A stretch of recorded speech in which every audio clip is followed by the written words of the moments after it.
Hi, Greg. Back once again with the ill behaviour. Coming up on today's show, Greg, we're talking about the Back to the Future Easter egg that nobody knew about. They brought a Back to the Future Easter egg out. For Easter? No, Greg. Chocolate. I didn't get one. I'll explain while the titles roll. But it's an Easter egg.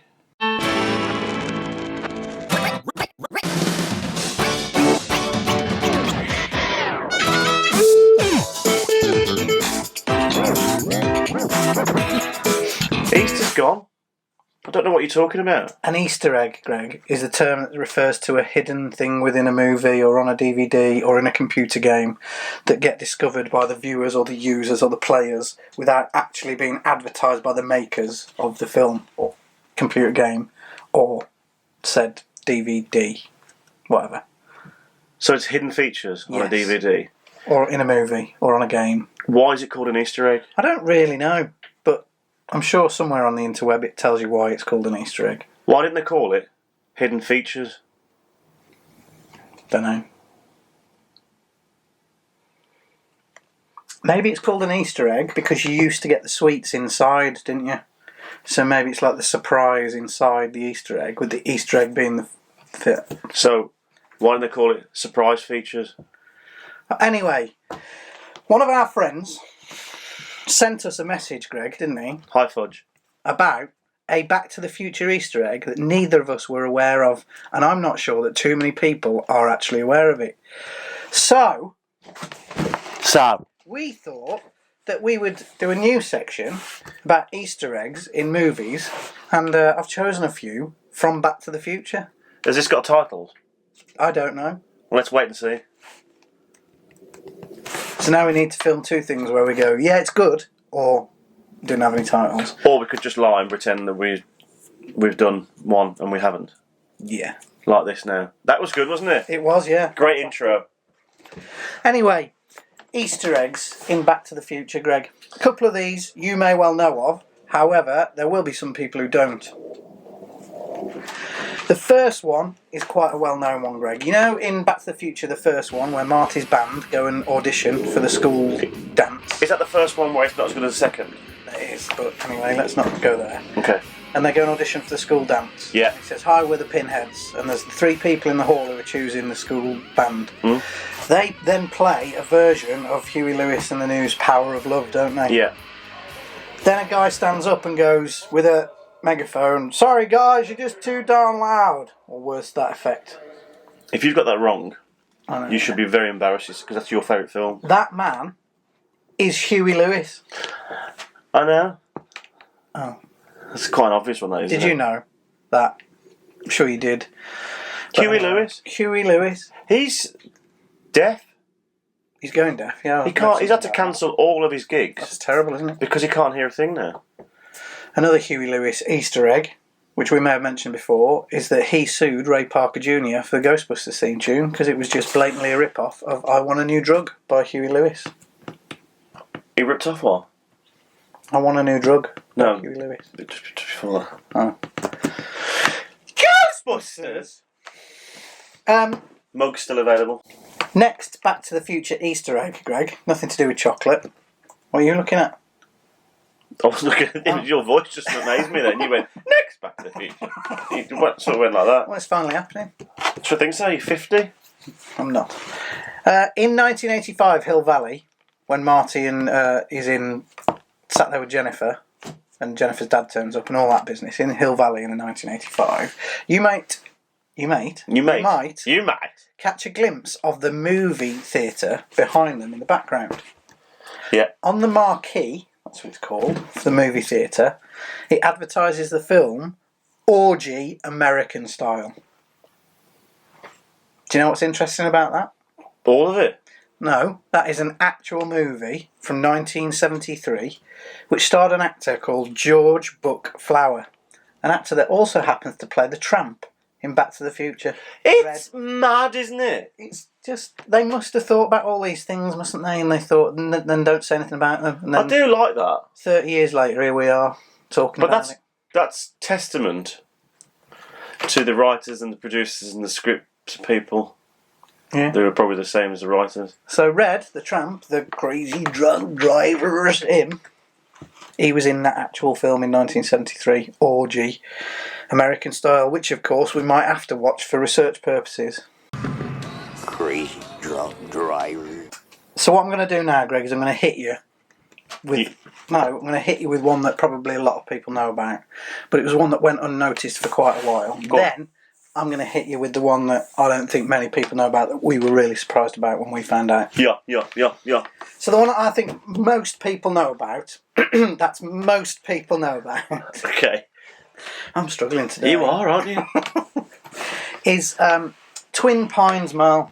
What? Twin Pines Mall, or Mall, however you say it. Mall. Is where Marty meets the Doc for the first time when he sees the DeLorean in the middle of the night. He skates up to the sign and it says Twin Pines Mall. I'll put a picture up now. Yeah. Then, after the whole film has happened, because Marty crashes into the field, doesn't he? And it was called Twin Pines Mall because of the crazy farmer that bred pines. I mean, you're going way too deep now. No, remember the story in the film? Old Man Peabody. It was all fields as far as the eye could see, and Old Man Peabody had a farm, yeah? And they called it Twin Pines Mall because he was trying to breed pines. Fascinating, isn't it? Then Marty goes back in the DeLorean, and one of the first things he does is go through the field and trash the pines and knocks one of the pines down. So then there's just one pine left in the field. So, at the end of the film, when Marty decides to go back and try and save Doc, he skates up to the same sign from the beginning of the film, and it says Lone Pine Mall, and there's only one pine tree on it. Good, isn't it? Is that Did it? you know that? Oh, honestly? Yeah. I don't know what you're talking about. Right, so here's the one that sparked off this whole little section that we've just done. This is amazing. Mind-blowing. It's unbelievable. So, in Back to the Future 2... So, the best one. No, it isn't. It is. Marty, obviously, and the Doc are in the future. That's why it's the best one. Doc is wearing quite a garish shirt, which you just think is a futuristic type design, or what they perceived to be a futuristic type design. It always looked like me. Looked like to me. I'll start that again. It just looked like to me like a Hawaiian shirt. Yeah, something like that. It's yellow with a design on it. Yeah. Now, unbeknownst to us, and I'm sure there were a few people out there that did know this, but this was news to us this morning, on that shirt is a very particular design. And it is a design that depicts a scene from Back to the Future 3 where Doc and Marty are holding up the train to try and steal a train to send them back to the future.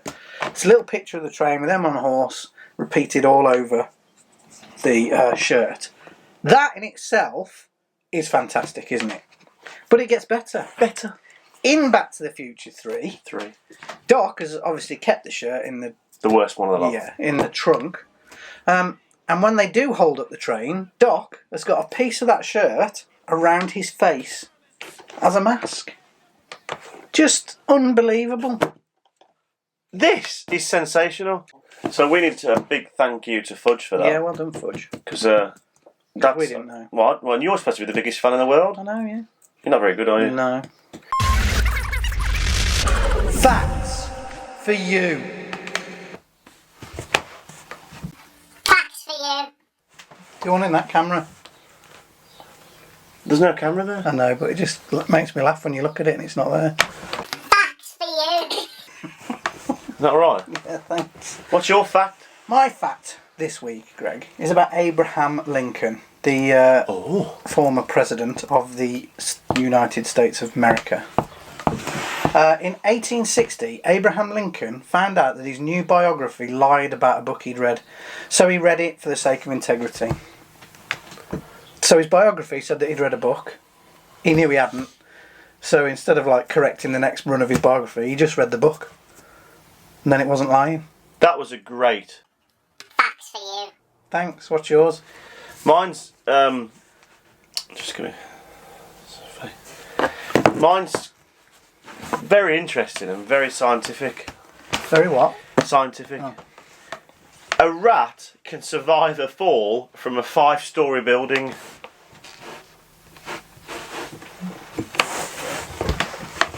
You just said to me before we did this section that if I did the Abraham Lincoln fact, yours is kind of related to it. Yeah, but I just like lying to you. Did you think, though, that specific second when I said that? Oh. Yeah, I thought, I'll do this one then. Quite clever this week, didn't we? So I've come up with a rat fact. Got facts for you. Rat fact. Rat fact? That's it. Next 6 weeks, a rat fact. I mean, what I want to know is who's tested that theory? I don't know. Isn't that what Roland Rat used to say? Hey, rat facts.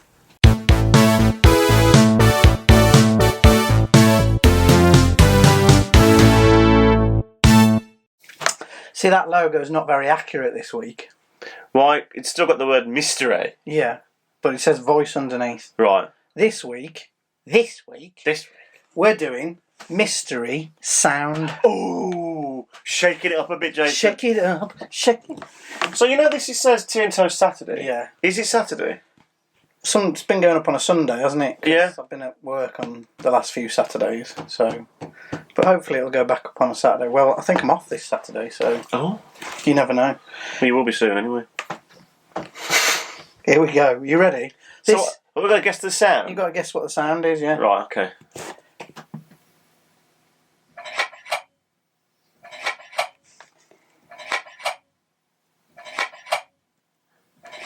Yeah, I got it.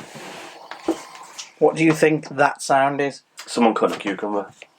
No, it's not. Do you think I should give a clue, or should we see if anyone gets it? No and give a clue. clue the week after? No, because we have to. I want one. I rolls wanted the over. mystery voiced. We would never. I think we've had one rollover, haven't we? So let's see if anyone gets this. It's quite tough. I think it's tough. Should we play it again? Yeah, go on. One more time. One more time. If anyone gets this, I will be amazed. Leave a comment down below if you know what the mystery sound is this week.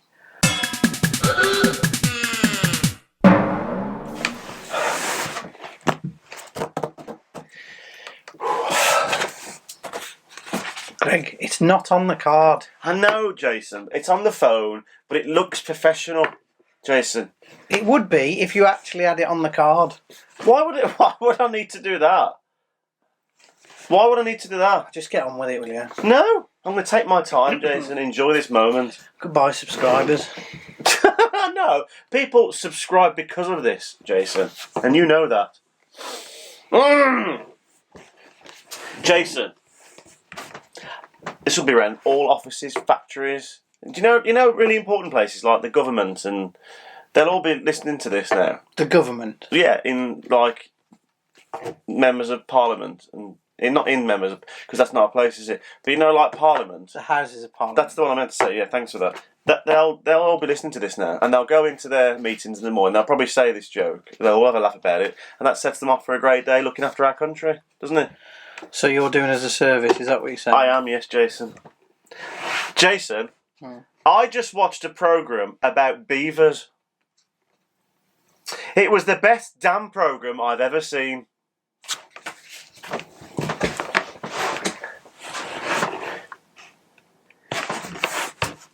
Because it's about dams, and what it is they build dams, you see. And I said it's the best dam programme I've ever seen, as in like the best dam programme I've ever seen. But the irony is, you see, that I say it's the best dam programme.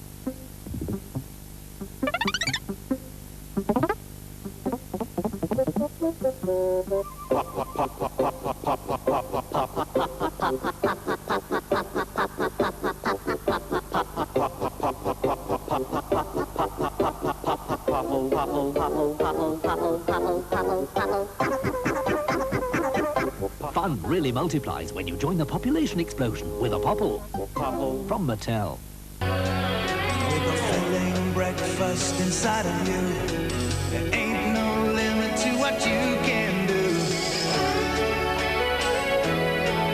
Be a one-man army, as hard as they come, or play the fool and have some fun. Be the high school pinup who likes to play rough, or act real cool when the going gets tough. Fill up with Weetabix, fill up with Weetabix. because I've linked damn, you see, Jason, because that's what they do, and I've said damn program. But what I've done is I've linked the two because look at the time. beavers and dams, you see. We better get on with the finale bit, haven't we? Goodbye.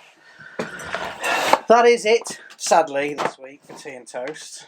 If you've got anything to say to us, email us, any pictures or anything like that, send it to tnt@totgoo.com. That's tnut@totgoo.com. Doesn't have to be in capitals. No, it doesn't. We haven't put any pictures up for ages. We haven't had any. Oh, no. It's going down the pan, isn't it? This is it. Nobody's watching. We have had a couple, but I'm just going to save them up. So we can do like a few weeks. Oh, so we've got two. Yeah. Great. Oh, I've done that one. He hasn't been in for a while, has he? Go on then. No, I'm not doing it now, Jason. I'm not doing it now you've done that. Cool. No, I'm not doing it. We'll see you next time on Tea and Toast. We'll see you next time on Tea and Toast.